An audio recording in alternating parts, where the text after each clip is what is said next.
Abra su Biblia en el libro de Esdras. Ahí vaya al capítulo 5. Esdras, capítulo 5.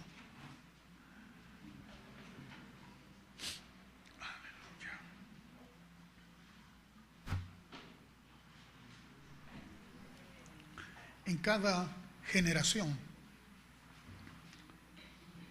el Espíritu Santo ha trabajado con su iglesia.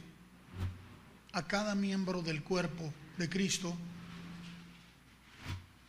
le ha tocado. El Señor ha estado siempre obrando.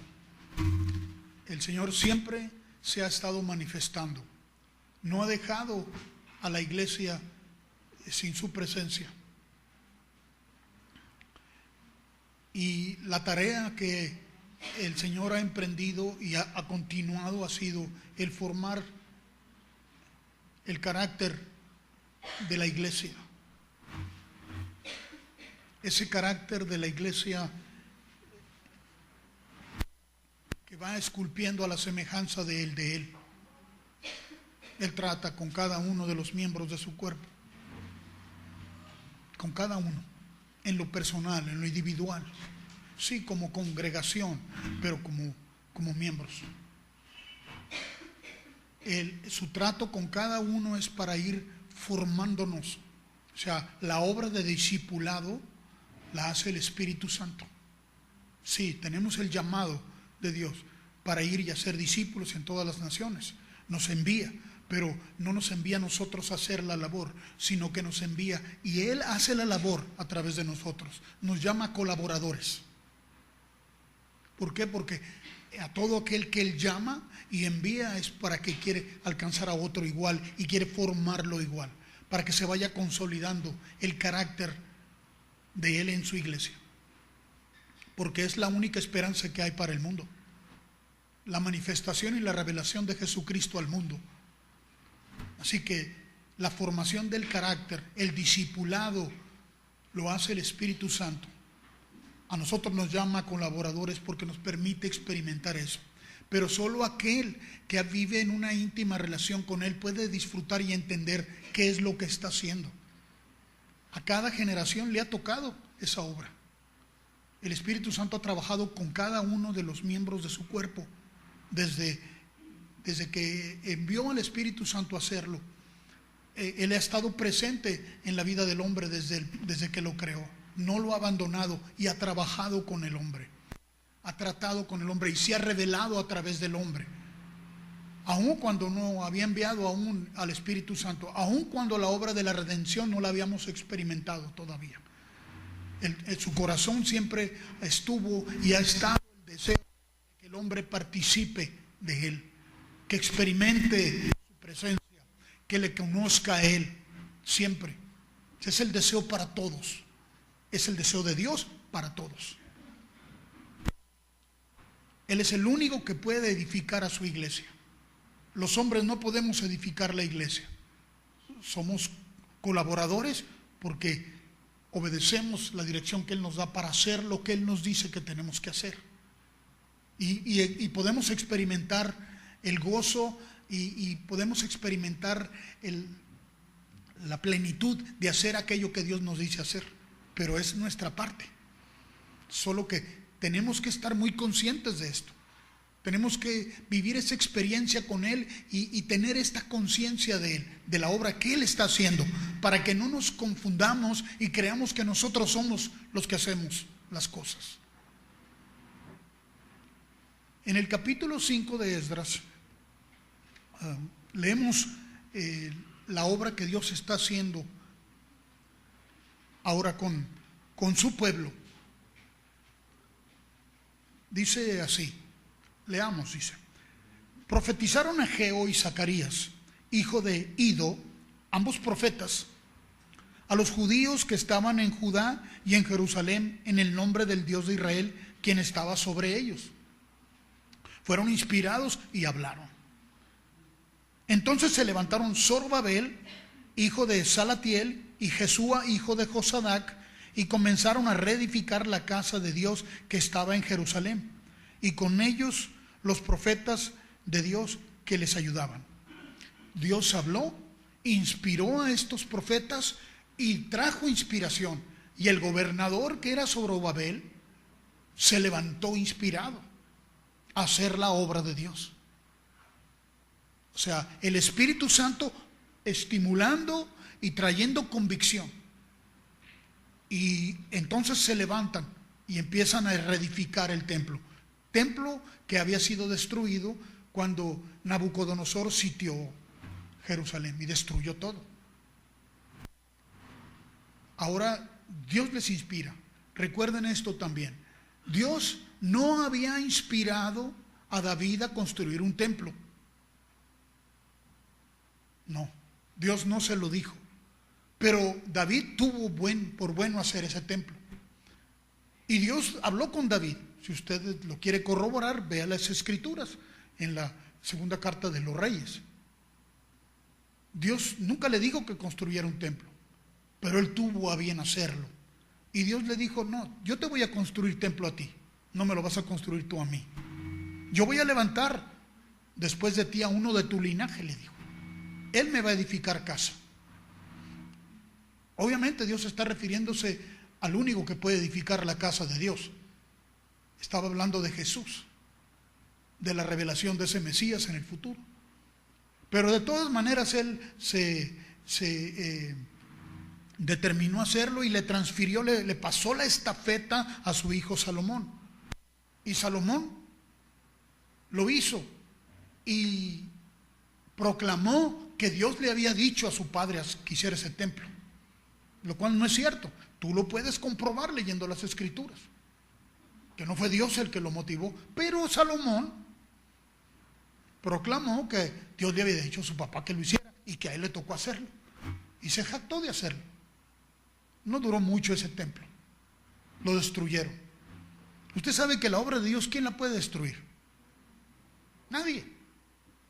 Pero las obras que levantamos los hombres, sí. Muy bien, pues se cumplió la palabra de Dios que había traído por boca del profeta Jeremías, que les anunció que por su perversión ahora venía devastación sobre de ellos. Y sí, efectivamente vino Nabucodonosor, sitió Jerusalén, Judá, y arrasó con todo y destruyó el templo. Ahora dentro del corazón de estos hombres, Dios los volvió a inspirar, les dijo que reedificaran eso que se había destruido, que había sido destruido. Y se levantaron a hacerlo. En el versículo 3, una vez que ellos empezaron a reedificar, recuerde, ahora están reedificando por dirección ¿de quién? De Dios. Ya no es iniciativa humana. Ahora Dios les dice: reedifíquenlo. Lo que en un principio edificaron por voluntad propia, se les destruyó. Y ahora les dijo Dios: reedifiquen eso. Y vino la inspiración y empezaron a hacerlo.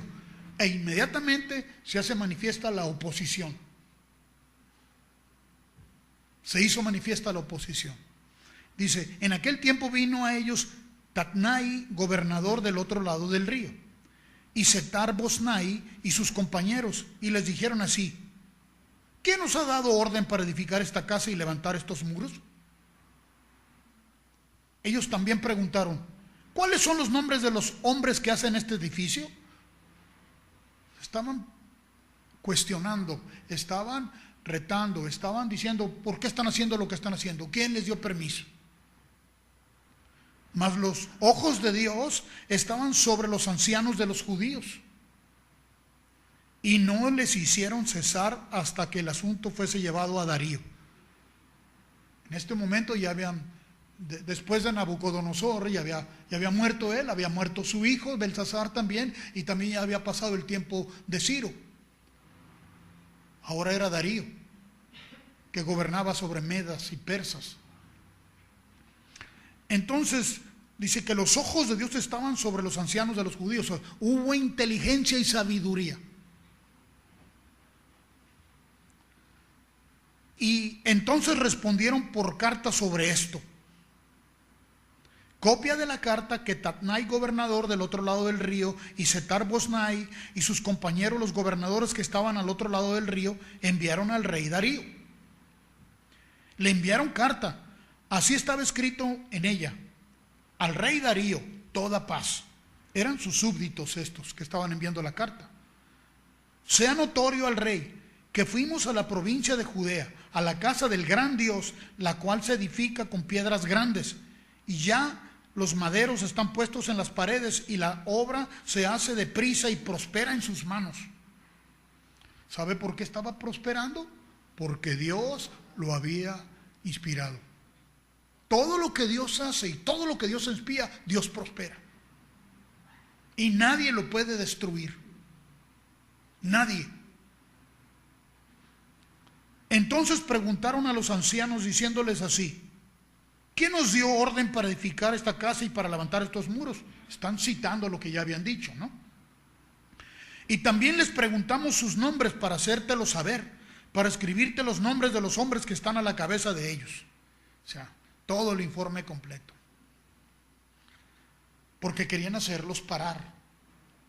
Y nos respondieron diciendo así: nosotros somos siervos del Dios del cielo y de la tierra, y reedificamos la casa que ya muchos años antes había sido edificada, la cual terminó el gran rey de Israel. Se referían a Salomón. Mas después que nuestros padres provocaron a ira al Dios de los cielos, Él los entregó en manos de Nabucodonosor, rey de Babilonia, caldeo, el cual destruyó esta casa y llevó cautivo al pueblo de Babilonia. O sea, dijeron por qué lo estaban haciendo y por qué estaba destruida la casa y cuál había sido la actitud de Israel en esos días, ¿verdad? Pero hoy están haciendo la obra de Dios. Pero en el año primero de Ciro, rey de Babilonia, el mismo rey Ciro dio orden para que esta casa de Dios fuese reedificada. Si usted recuerda o va y lee el libro de Nehemías, cómo Dios le da gracia para venir a edificar el muro, previamente ya había enviado a Esdras, porque Ciro, si lo lee en Daniel, Ciro, Dios lo movió y lo motivó para hacer esto. Eso fue en los días de Daniel. Entonces la gracia de Dios se manifestó ahí para con los judíos, porque aún de que habían sido llevados cautivos, Dios les permitió regresar y volver a edificar. Pero ahora, no porque Dios necesitara de un templo físico, sino para que se manifestara la inspiración de Dios. Como Dios, a pesar de toda adversidad, de todo trauma que pudieron haber vivido, porque lo vivieron, Dios es capaz de levantar aún de las cenizas. Dice, también los utensilios de oro y de plata de la casa de Dios que Nabucodonosor había sacado del templo que estaba en Jerusalén y los había llevado al templo de Babilonia. Y el rey Ciro los sacó del templo de Babilonia y fueron entregados a Sesbazar, a quien había puesto por gobernador. Y le dijo, toma estos utensilios, ve y llévalos al templo que está en Jerusalén y sea reedificada la casa de Dios en su lugar. Estas fueron indicaciones de Ciro. Y regresó todo lo que se habían llevado.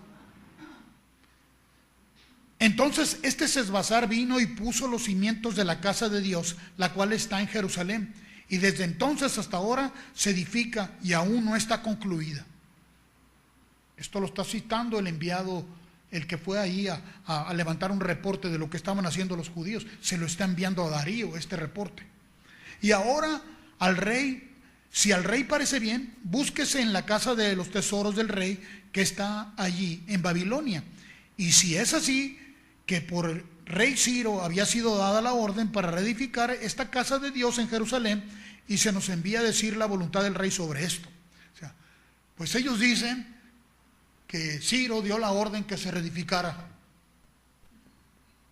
Ellos dicen, y dicen que hay registro, así que tú dinos, que se busquen esos registros a ver si es cierto que esto es así. Porque ahí están haciendo la obra, le están diciendo esto al rey Darío. Y esto lo van y lo corroboran. El siguiente capítulo nos describe lo que sucedió. Van y encuentran el registro de lo que el rey Ciro había dicho respecto a reedificar.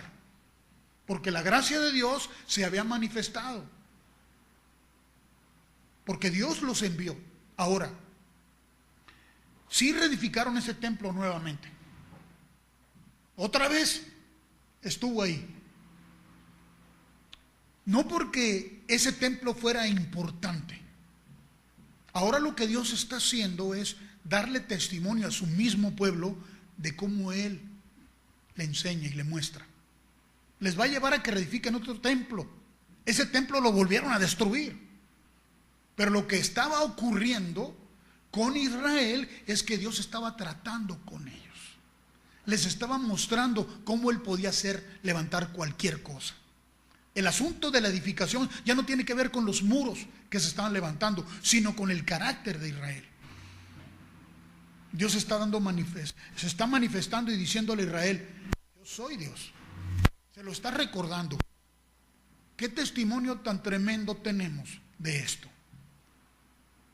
Cuando leemos el libro de Daniel, encontramos lo que sucedió. Cuando Nabucodonosor va y toma Jerusalén y se llevan cautivos a la crema innata de la sociedad israelita. Se llevan cautivos a muchos. Pero mientras estuvieron resistiendo, estuvieron sitiados ahí. ¿Cómo cree que fue la situación en Jerusalén? Cuando hubo un sitio, cuando este rey Nabucodonosor vino y sitió. ¿Cómo cree que fue la situación ahí? Fue una situación de caos, una situación de mucha dificultad, de mucha tensión. Imagínense que nos rodea un ejército completo, toda nuestra ciudad, y no dejan que entren ni salgan mercancías, ni haya comercio, ni nada, y se agote todo lo que tenemos aquí internamente. Imagínense esa presión. ¿Usted cree que no van a pasar por traumas difíciles? Por cosas difíciles que los van a marcar. Pero mire la respuesta de la obra de Dios. Se los llevaron cautivos y los llevan al palacio y les ponen todas las cosas en bandeja de plata a estos jóvenes que está citando aquí. Eran muchos. Y 4 de ellos toman una firme determinación. Solamente 4 menciona. Estos tomaron la determinación de no contaminarse con la comida del rey. Qué tremenda convicción para sostenerse delante de su opresor. Pero ahí se manifestó la gracia del Señor en ellos. Ahí se manifestó el poder de Dios en ellos porque les dio gracia y entendimiento. En medio de una situación de caos, se manifiesta el carácter de Dios en ellos. Lea Daniel. Lo estamos haciendo los miércoles aquí. Por si le interesa, véngase. Pero no estamos estudiando a Daniel ni a los jóvenes, sino la obra que Dios está haciendo a través de ellos. Son llevados cautivos, los tienen ahí presos y les dicen, les van a enseñar todo lo que ellos tienen y los quieren adiestrar, los quieren amalgamarlos en su cultura, pero quieren extraer de ellos también lo mejor que tengan. Claro, porque Nabucodonosor era un hombre era un hombre de estado, era un estadista, era un guerrero tremendo, pero también era un político tremendo.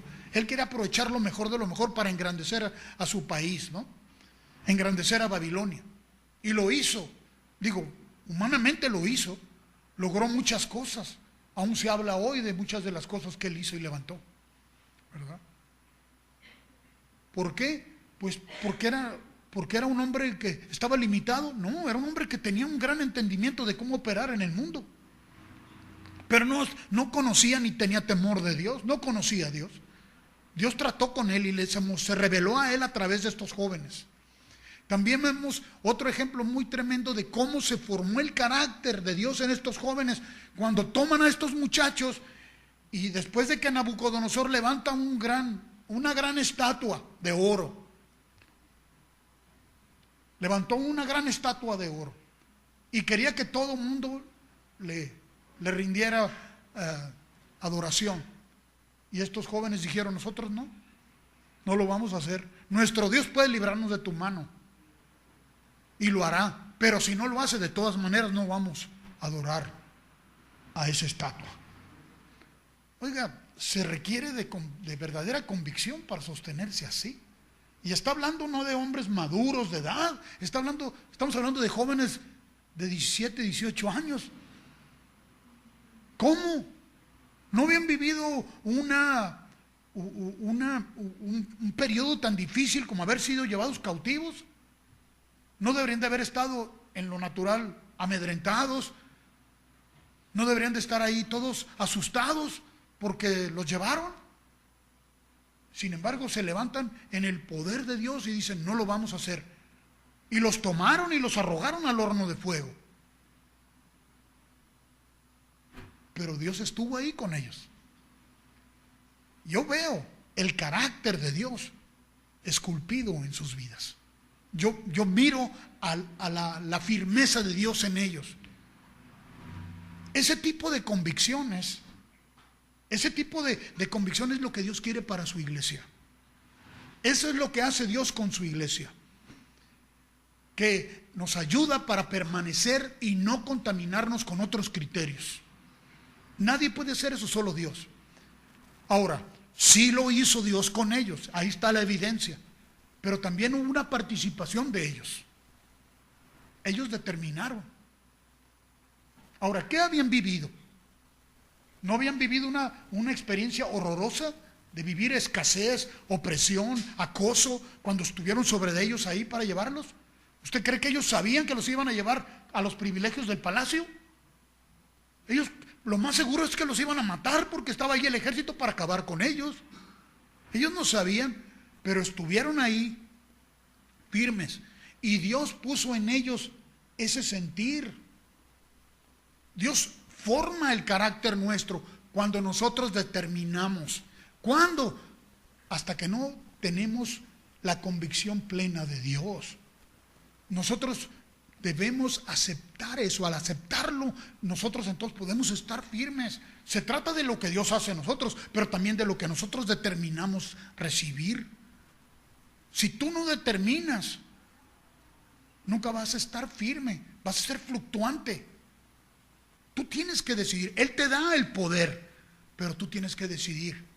Ellos decidieron y por eso se mantuvieron. Dios les dio el poder, claro que sí, pero hay un momento en que ellos decidieron, así lo vamos a hacer. Si tú y yo no decidimos, ¿cuándo se va a manifestar esa fortitud de carácter? Si cedemos ante las circunstancias, Dios nos dio la fe para que fuéramos edificados. Ahora, ¿usted cree que no estaban padeciendo ellos? ¿Que no estaban sintiendo en su interior todo lo que estaba ocurriendo? Vaya conmigo ahora, por favor, al libro de los Hechos, al capítulo 9.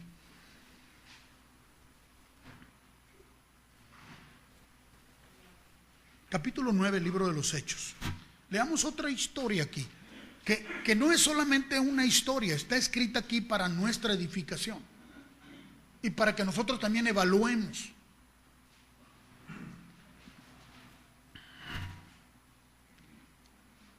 Dice, Saulo, respirando aún amenazas y muerte contra los discípulos del Señor, vino al sumo sacerdote. Usted sabe, sí identifica a esta persona, ¿verdad?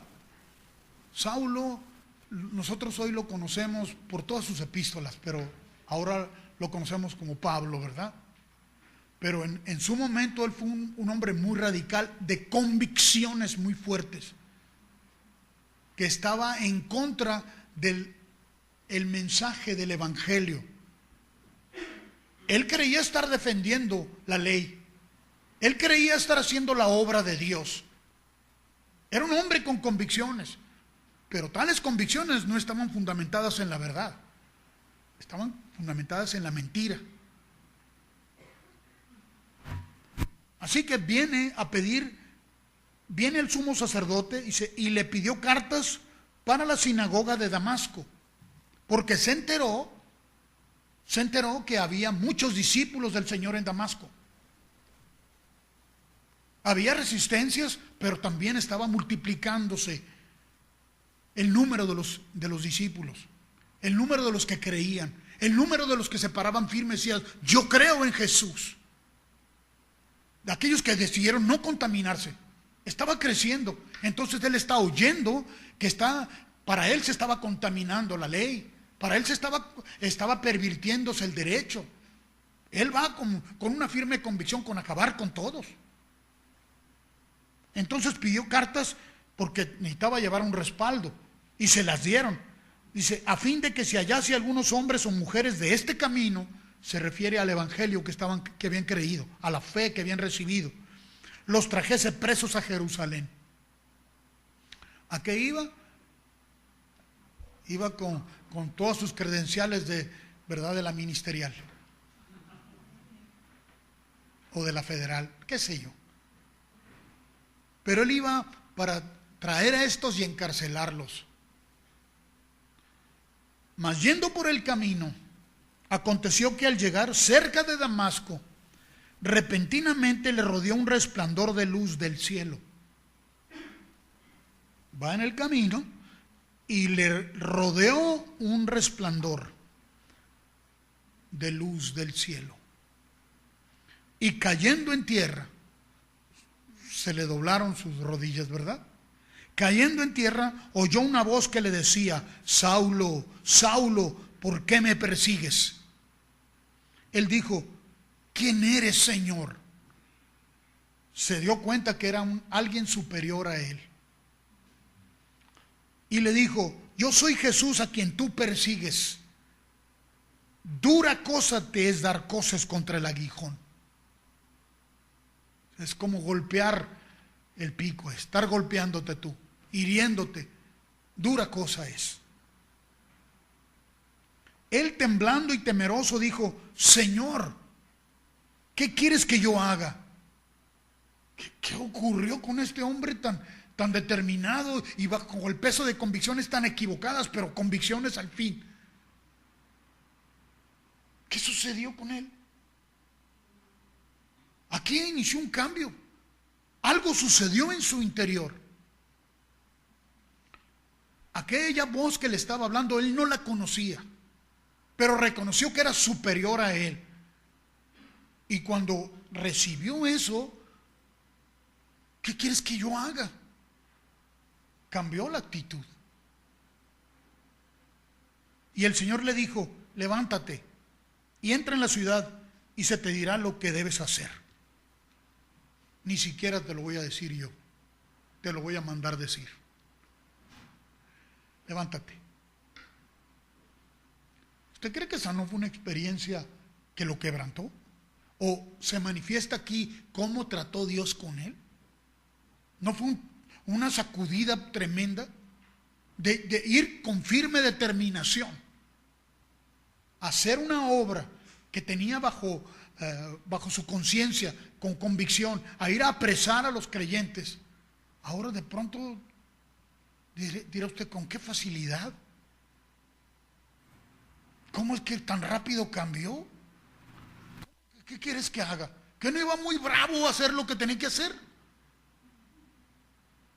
Es que cuando Dios toca el corazón, cuando Dios toca a nosotros, produce su palabra convicción, sin conocimiento todavía, pero convicción, porque llega y nos quebranta.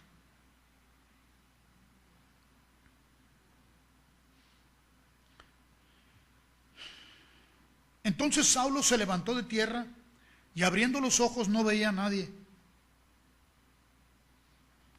Así que llevándole por la mano le metieron en Damasco. Perdió toda habilidad de poder tomar iniciativas. Él iba, ¿no? Llevaba sus cartas, ahora ni siquiera sabe por dónde ir. Lo agarraron de las manitas: véngase por aquí. Y lo metieron en Damasco. Y ya no pudo hacer lo que tenía pensado hacer. Ahora está ahí solamente esperando. donde estuvo 3 días sin ver y no comió ni bebió. ¿Se imagina lo que ocurrió dentro de él? Nada más evalúelo, no lo critique, evalúe lo que está sucediendo dentro de él. Estos 3 días estuvo ahí sin poder ver, cosa que nunca había padecido. No pudo comer, no pudo beber nada. 3 días estuvo ahí, así. Había entonces en Damasco un discípulo llamado Ananías. ¿Sí recuerda el significado del nombre Ananías? Para los que no se acuerdan, que me supongo son todos. Digo, porque algunos han estado aquí, a otros les di ya el significado ese. Ananías significa Jehová es misericordioso. Él es misericordia.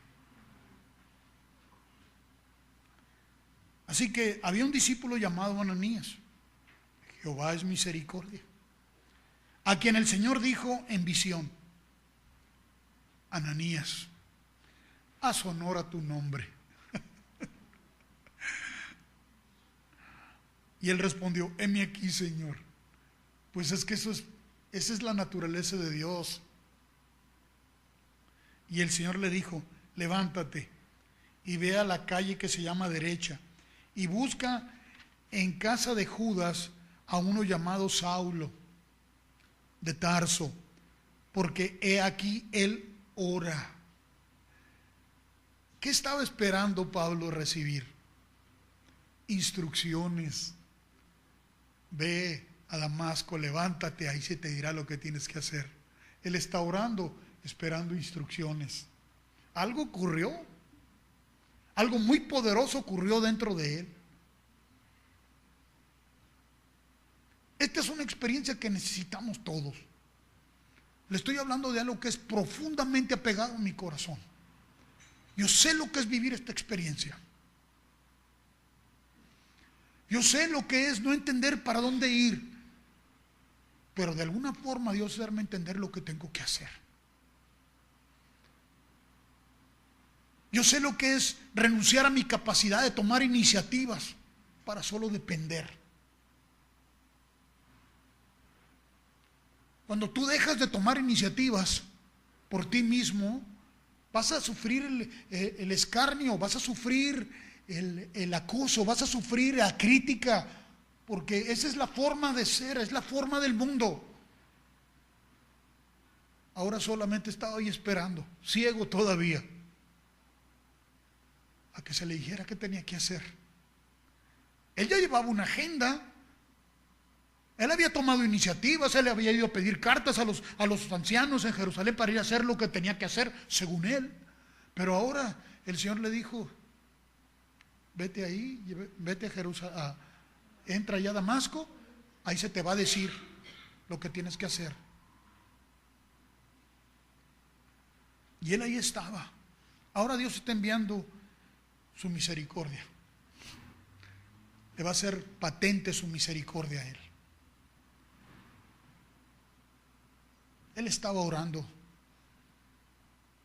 y ha visto en visión a un varón llamado Ananías. No podía verlo con los ojos, ni sabía quién era Ananías, pero en visión Dios le dijo: te estoy mandando mi misericordia, recíbela.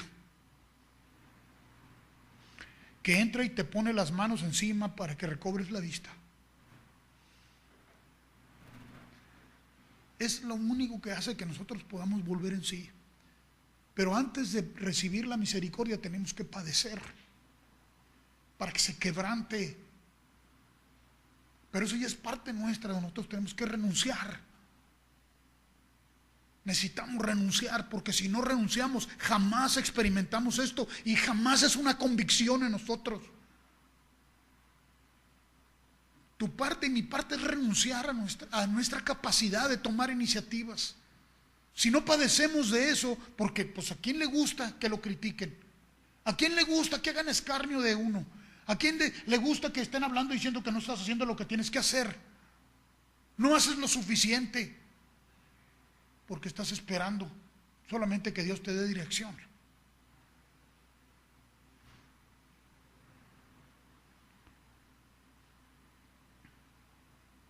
yo ya le hice saber que estoy enviando mi misericordia a él y que lo va a hacer ver claramente la verdad.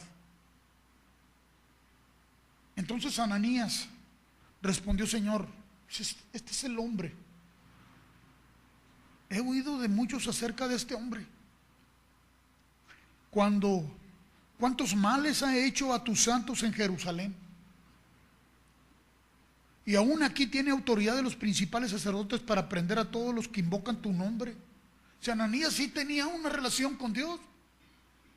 Era lleno del Espíritu Santo. Escuchó cuando el Señor le dijo: mira, ve, porque yo ya le puse en visión que vas a ir, porque me quiero revelar a Él. Él no me conoce, pero ya me escuchó. Está ciego, pero yo lo quiero traer a que vea verdaderamente. Ananías: yo he escuchado tantas cosas terribles de este hombre.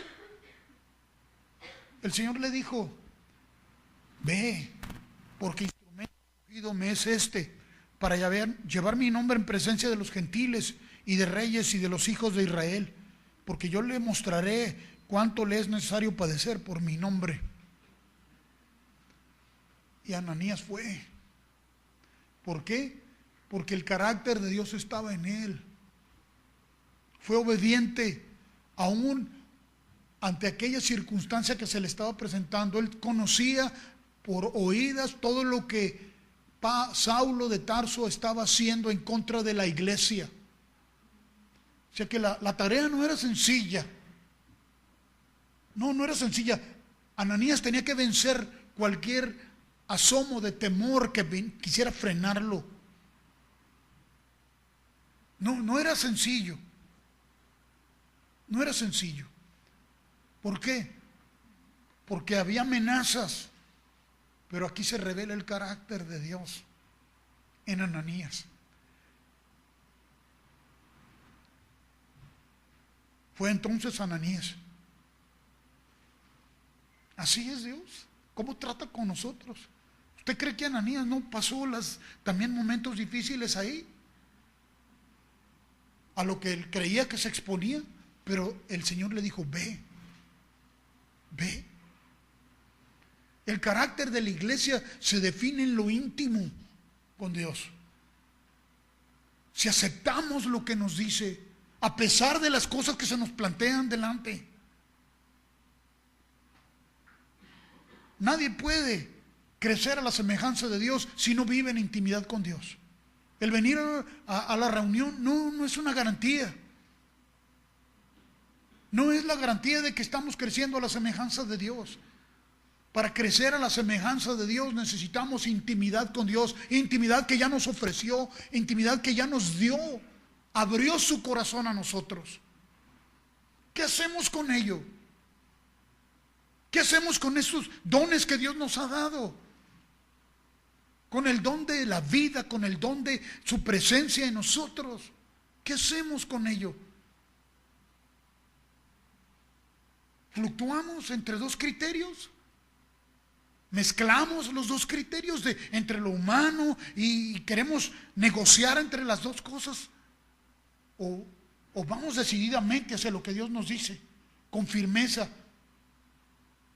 Esa es la obra que el Espíritu Santo hace con nosotros como iglesia. Lo sé porque desde el día que nací de nuevo no me ha dejado el Señor. Y siempre es el que me ha ayudado para tomar decisiones trascendentales en mi caminar, que han afectado mi medio ambiente, han afectado en mi hábitat, han afectado muchas cosas. Pero siempre ha sido para bien. Pero no ha sido sencillo, ha habido padecimiento, he tenido que sufrir. Todos tenemos que pasar por ahí.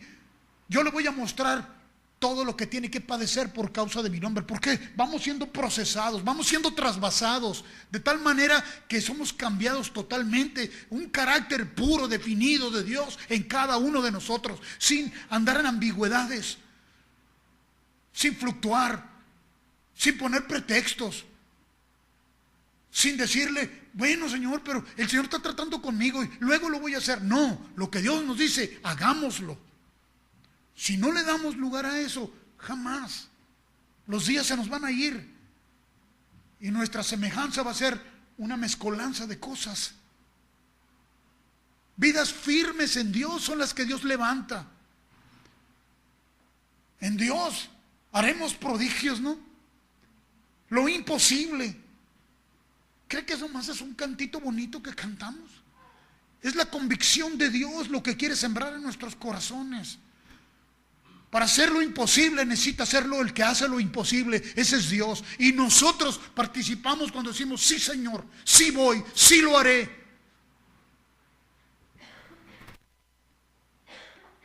Y podemos permanecer cuando nos dicen: no estás haciendo nada. Cuando la gente nos dice: no estás haciendo lo que tienes que hacer. Mira lo que están haciendo otros. ¿Por qué no estás haciendo aquello? O cuando le damos lugar a esas voces dentro de nuestra propia congregación para decir que no se está haciendo lo suficiente. Porque no estamos viendo los resultados. ¿Sabe lo que cuesta esculpir el carácter en una persona? ¿Sabe lo que cuesta, lo que toma que se ha formado un carácter en nosotros? ¿Cuánto de lo que teníamos antes de Cristo estaba totalmente equivocado? ¿Cuánto? Todo. Y después que nacimos de nuevo, ¿cuánto cree que teníamos todavía que estaba equivocado en nuestros criterios y en nuestra manera de pensar? ¿Cuántas cosas no ha hecho el Señor con nosotros? ¿A qué convicciones nos ha llevado el día de hoy? ¿Dónde estás parado tú?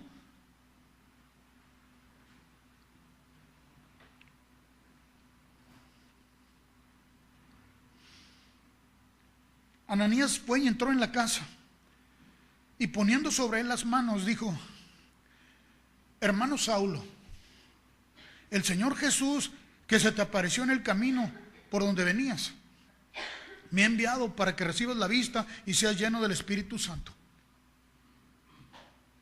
Y al momento le cayeron de los ojos como escamas, y recibió al instante la vista, y levantándose fue bautizado en Cristo. Y habiendo tomado alimento, recobró fuerzas. Y estuvo Saulo por algunos días con los discípulos que estaban en Damasco. Empezó a experimentar la dulzura del Evangelio, convivir en coinonía con otros creyentes, gente que ya había nacido de nuevo, gente que entendía lo que le había pasado. Ahí Ananías lo tuvo que introducir.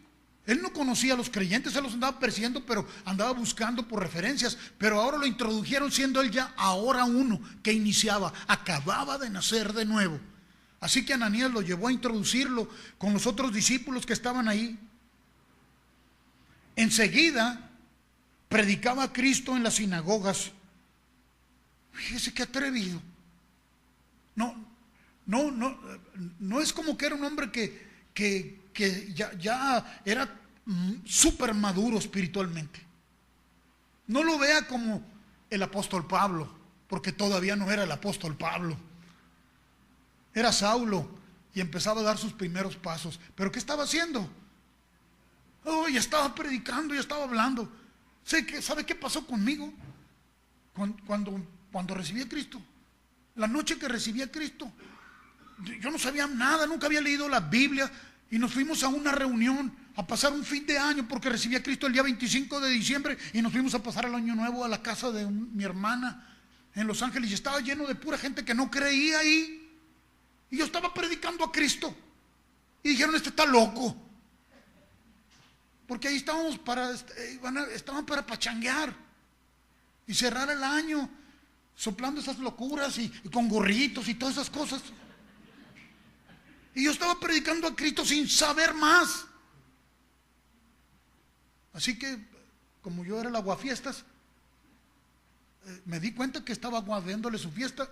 Y entonces ya me di cuenta que no cuadraba yo ahí. Me fui a dormir. Pero no he dejado de predicar a Cristo. En esos días, no con mucha sabiduría, pero estaba lleno del Espíritu Santo. Estaba lleno del Espíritu Santo. Y no podía hablar otra cosa. Era una fuerte convicción en mí. De la misma manera le pasó a él. Empezó a predicar a Cristo en las sinagogas diciendo que este era el Hijo de Dios, y todos los que le oían estaban atónitos. Así estaba mi familia cuando me oyó. Y decían, ¿no es este el que asolaba Jerusalén a los que invocaban este nombre? ¿No este es el que decía que ya los cambiaron de religión, están locos, les lavaron el coco? Ese era yo. ¿No vino acá para llevar a los presos ante los principales sacerdotes? Pero Saulo mucho más se esforzaba y confundía a los judíos que moraban en Damasco, demostrando que Jesús era el Cristo. Los tenía todos confundidos. ¿Por qué? Porque no podían creer. ¿Por qué no podían creer? Porque su corazón estaba duro aún. Pero Pablo no le importaba, él estaba predicando, movido por el espíritu que estaba dentro de él y por el entusiasmo que sentía. Porque déjame decirle que ese entusiasmo lo pone Dios, pero uno a veces es más llevado por el entusiasmo que por la sensibilidad de Dios, hacer lo que uno tiene que hacer. Pasados muchos días, los judíos resolvieron en consejo matarle. Ah, caray, ¿que el evangelio no tiene poder? Sí, cuando lo predica el Espíritu Santo, no cuando tu entusiasmo te lleva. No estaba siendo efectivo aquí el asunto, ¿no? ¿Qué estaba sucediendo? Pues no le creían y le esforzaba y se esforzaba y se esforzaba. ¿Cuánta gente cree que quise convertir con este entusiasmo que sentía? Yo creo que todo el mundo está loco, se volvió loco. Y me empezaron a desechar. Empezaron a decir que, no, aléjate, está loco ese. Había mucho entusiasmo y una gran pasión en mi corazón, pero no había mucho entendimiento. Lo estaba haciendo en mis fuerzas. A él no le pasó algo diferente. Lo que empezó a ser lleno del Espíritu Santo, estaba empezando querían matarlo. Entonces los discípulos, tomándole de noche, le bajaron por el muro, descolgándole en una canasta. Si no, se lo echan ahí y acaban con el ministerio de Pablo. Así que Dios le dice, no, sáquemelo de aquí. Aquí nomás está regando el tepache, ¿no? Llévenselo, sáquenlo de aquí, si no lo matan. Porque, ¿qué hubiera sido para Dios haber acabado con aquellos? No, pero dijo, no, sáquenlo a él necesita primero entender. Mucho entusiasmo, no era muy efectivo todavía. Cuando llegó a Jerusalén, trataba de juntarse con los discípulos, y la misma situación, pero todos le tenían miedo, no creyendo que fuese discípulo. No basta con el entusiasmo nuestro por querer decir y compartir. Se necesita la sabiduría de Dios para guiarnos en todo. Dios estaba trabajando con él. Yo le voy a mostrar todo lo que tiene que padecer. ¿Padecer por qué? Porque no entiende todavía. Ya es un instrumento escogido, pero ahora tengo que tratar con él para que mi carácter sea formado en él. Entonces Bernabé, tomándolo, lo trajo a los apóstoles y les contó cómo Saulo había visto en el camino al Señor, el cual le había hablado, y cómo en Damasco había hablado valerosamente en el nombre de Jesús. O sea, ahí ya llegó un hijo de consolación, porque eso significa, Bernabé sabía. ¿Usted cree que no se sentía apachurrado cuando lo bajaron por el muro en una canasta? ¿Qué pasó? ¿Qué pasó? Todo lo que estamos enseñando. ¿Y por qué no creen? Y luego tengo que huir. Entonces, ¿usted cree que no le llegó ese sentir de como que estoy haciendo mal? La depresión. Pero Dios envía su consolación. Bernabé, hijo de consolación, le ministra y lo introduce con los otros apóstoles. Él todavía no es un apóstol. Tiene el llamado para ser apóstol, pero aún no lo entiende. Y empieza el Señor a dar testimonio de él. Dice, y estaba con ellos en Jerusalén, y entraba y salía. Esto dice que ahí se le abrieron las puertas entre los discípulos. Y hablaba denodadamente en el nombre del Señor. y disputaba con los griegos. ¿Entiende lo que es disputar? ¿Entiende el significado de esa palabra? Es argumentar con nosotros, no. ¿Quién tiene la verdad? ¿Acaso Dios nos instó a disputar con la gente? Pues Él todavía lo estaba haciendo, estaba disputando. Quería decir, no, lo que yo tengo está mejor que lo que tú tienes. Así no se presenta el Evangelio. Dice, pero estos procuraban matarle.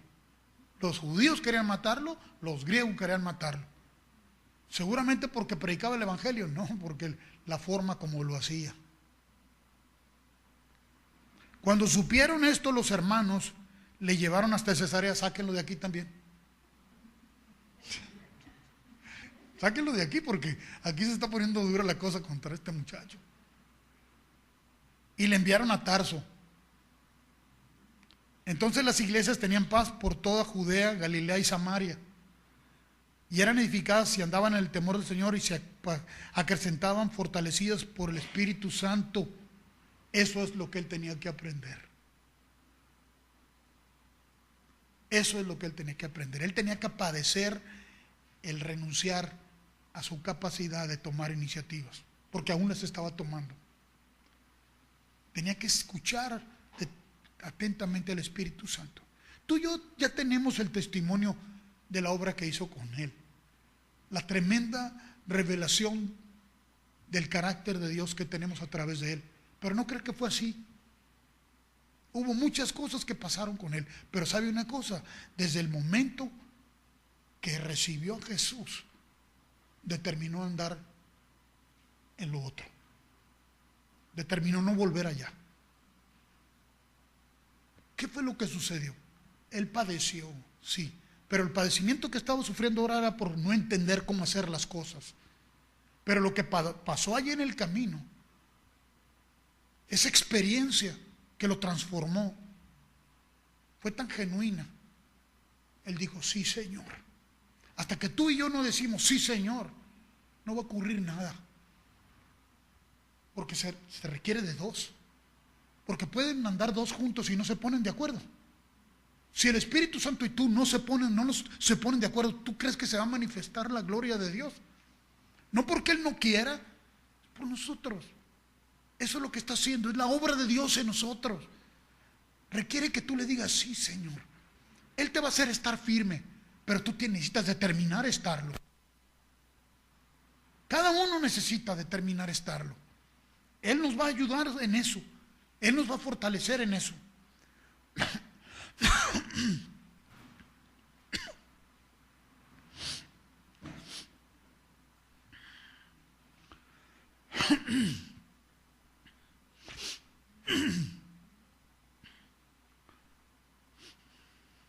De ahí hace un paréntesis acerca de Pablo y luego viene algo que sucedió, que Dios estaba instruyendo también al apóstol Pedro, porque a todos y con todos lo hace. Pero aquí ya vemos en el relato bíblico ya vemos qué fue lo que sucedió cuando Dios llamó a Pedro para hacer algo, y vemos una mayor sensibilidad aquí, la cual Pablo no tenía. Quería hacer las cosas él. Quería hacer la obra de Dios él. Cuando Salomón se propuso hacer el templo, porque su papá se lo transfirió esa estafeta, ¿lo hizo porque Dios le mandó? ¿Lo logró? Sí. ¿Y qué sucedió? Fue destruido. Pero luego Dios inspira y les dice, yo les voy a mostrar quién soy yo. Inspira a otros profetas y trae inspiración y se la transfiere a Zorobabel y empiezan a edificar el templo nuevamente. Pero ahora no lo están edificando ellos. Lo que está ocurriendo paralelamente, sí, ellos están edificando con piedras, pero Dios está tratando con ellos y les está mostrando quién es Él. Eso es lo que Dios va haciendo con nosotros. Nos va enseñando cómo piensa Él y nos va transformando en el camino. Pero para que esa transformación se dé, necesitamos nosotros decirle en todo: sí, Señor, sí, Señor, sí, Señor, sí, enséñame, enséñame tú. No resistirnos, no mezclarnos. De todos los jóvenes que sacaron de Israel y llevaron a Babilonia, ¿de cuántos hace mención el libro de Daniel? ¿Y sabe cuántos miles se llevaron?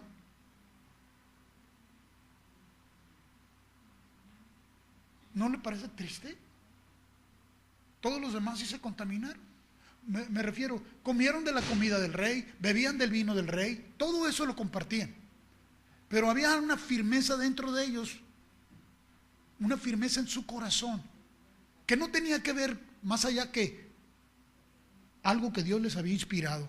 ¿Usted cree que se podían sostener delante de sus opresores y planteándoles sus criterios? Porque los criterios que ellos manifestaron no eran de ellos, eran de Dios. Pero ellos habían dicho: sí, Señor. Ellos aceptaron esos criterios y ellos fueron los que dijeron: no vamos a hacer lo que tú nos dices. No vamos a proceder a hacer eso. ¿Usted cree que Nabucodonosor iba a tomarla en contra de Dios? La estaba tomando en contra de ellos. Pero ellos dijeron no. ¿Por qué? Porque Dios lo puso dentro de ellos. Si nosotros el día de hoy no determinamos andar solo a la luz de la palabra de Dios y mezclamos criterios del mundo, ¿sabe qué? Nos contaminamos y después es mucho más difícil. Hay que desenmarañar lo que sucede dentro de nuestra alma. Tiene que sanear y tiene que arrancar criterios que permitimos que se mezclen con nosotros. ¿Sabe cuánta psicología hay metida en el alma de la iglesia el día de hoy? Y no estoy diciendo que la psicología es del diablo, no. La psicología solamente es el entender, hacer las cosas conforme a la psiquis humana. Es entender la manera de pensar del humano. Pero ¿sabe cuánto de eso hay hoy para querer aplicar y establecer el reino de Dios? ¿Usted cree que la psicología es una manera de aplicar el reino de Dios? ¿Qué lógica tiene las cosas que Dios les dijo que hicieran? Va contra toda lógica. Trasciende lo humano. Trasciende nuestra capacidad humana. Eso es la obra que hace la fe. Vaya ahora al libro de Zacarías, por favor.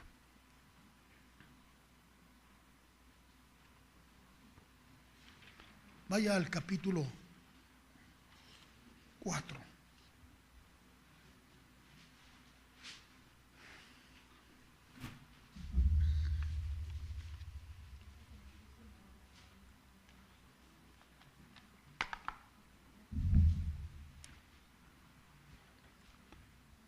Capítulo 4, Zacarías dice: volvió el ángel que hablaba conmigo y me despertó, como un hombre que es despertado de su sueño. ¿Cómo estaba Zacarías?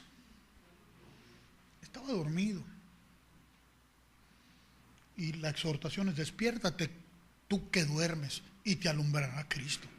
Entonces el ángel, ¿qué hizo? Lo despertó. Y no lo digo por usted que estaba pestañeando. Lo digo porque está escrito. Sí, yo sé lo que es eso también. No crea que no lo sé, también lo sé. No lo sé solo porque lo veo, lo sé porque lo siento también. Así que no lo estoy criticando, no lo tome así. Y me dijo: ¿qué ves? Y respondí: he mirado y aquí un candelabro todo de oro con un depósito encima. Y sus 7 lámparas encima del candelabro. Y 7 tubos para las lámparas que están encima de él. Y junto a él 2 olivos, el uno a la derecha y el otro, del depósito, y el otro a su izquierda. Proseguí y hablé, diciendo a aquel ángel que hablaba conmigo: ¿qué es esto, Señor mío? ¿Qué es esto? Lo vio, lo identificó, pero no supo de cuál era el mensaje que Dios le estaba dando. Así que le dijo: ¿qué es, Señor? Y el ángel que hablaba conmigo respondió y me dijo: ¿no sabes qué es esto? No le está reclamando. No. Solo quiere que sepa, pues. Que se examine. ¿No sabes qué es? Y dije: no, Señor mío, no sé. O sea, no se empezó a jactar de tener tanto conocimiento de esto, de aquello. No. Sencillamente dijo: sí, identifico los olivos, los tubos, el candelabro. Lo identifico todo, pero no entiendo qué me quieres decir a mí. ¿Cuál es tu mensaje? Esta mañana me enviaron, siempre todos los domingos me envía un pastor amigo, me envía un discurso, una reflexión. Y tiene que ver con verdaderamente aceptar el Evangelio y movernos por la convicción del Evangelio. Me dijo: yo lo estoy haciendo, ¿lo estás haciendo tú? Y yo sé que me lo dijo en son de broma. Entonces yo le respondí con un anuerismo en inglés.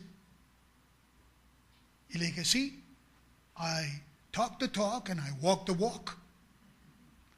Y me respondió con signos de interrogación porque no supo. ¿Qué? Dijo, no entendió lo que le dije.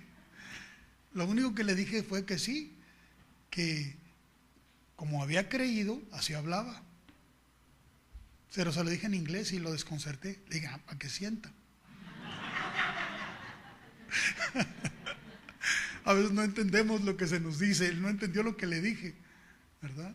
Solamente le dije: no, he hablado, ¿verdad? He hablado que se tenía que hablarse y he andado por donde tenía que andar. Entonces respondió y me habló diciendo: esta es la palabra de Jehová a Zorobabel. ¿Recuerdas Zorobabel? ¿Qué estaba haciendo Zorobabel?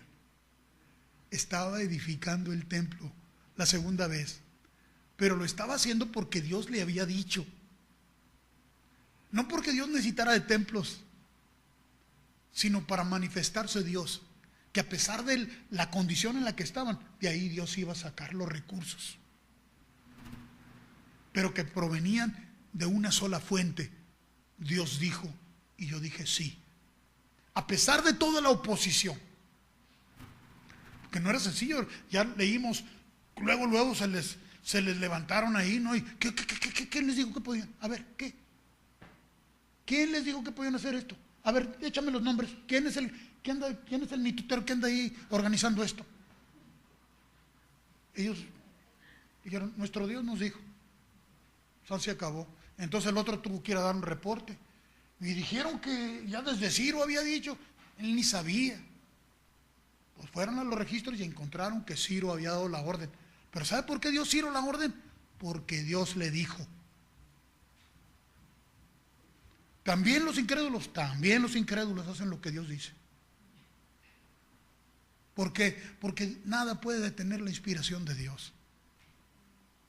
Nos platicaba David, un joven de 15 años, ha de estar ahí arriba ahorita. Para los que no han estado aquí esos días, déjenles comparto.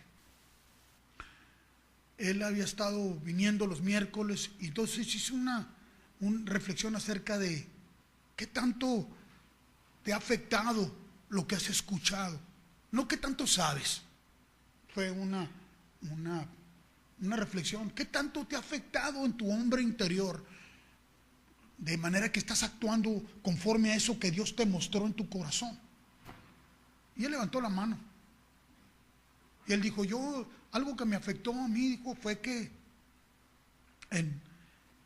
un día lo oí que dijo usted que la única oración fiel y buena es la que hace Dios, la que Dios inspira. Que la verdad, las demás es puras cosas de la cabeza. ¿Sí? ¿Y qué sucedió? Pues es que yo me llevé eso, dice, y un día estábamos en una cena con unos amigos míos, tienen 15 años, imagínense.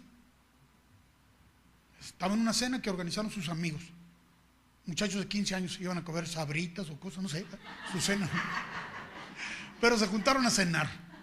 Pero antes de empezar a degustar los alimentos, él sintió que dijo, yo quiero orar, dar gracias a Dios por los alimentos. Y le dijo a los muchachos que estaban con él y dijeron, ¿qué? Imagínate, puros adolescentes que no conocen al Señor, pero él lo conoce. Entonces dijo, y yo les dije que quería dar gracias. Y todos se quedaron asombrados de que yo quería dar gracias. Me dijeron, está bien. Y ahí tengo un amigo que se dice que es ateo. Dice, este muchacho dice, él siempre dice que él no cree, que él es ateo. Y entonces empecé a orar y sentí una inspiración aquí dentro de mi corazón muy fuerte, muy fuerte. Y empecé a hablar, no sé qué estaba hablando, pero empecé a hablar. Y de pronto abrí los ojos, dice, para ver cómo estaban los demás. Y vi que mi amigo, el que se dice ateo, estaba moviendo los labios y ay, se está sonando.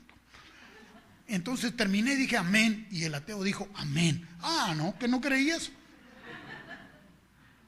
Dice, pero me di cuenta de algo, que yo no oré, Dios oró aquí en mi corazón.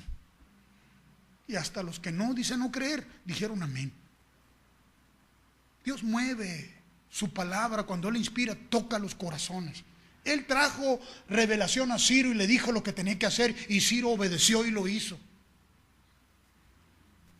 Entonces esta es palabra de Dios que le dijo a Zorobabel, que dice, no con ejército, no ni con fuerza, sino con mi espíritu, ha dicho Jehová de los ejércitos.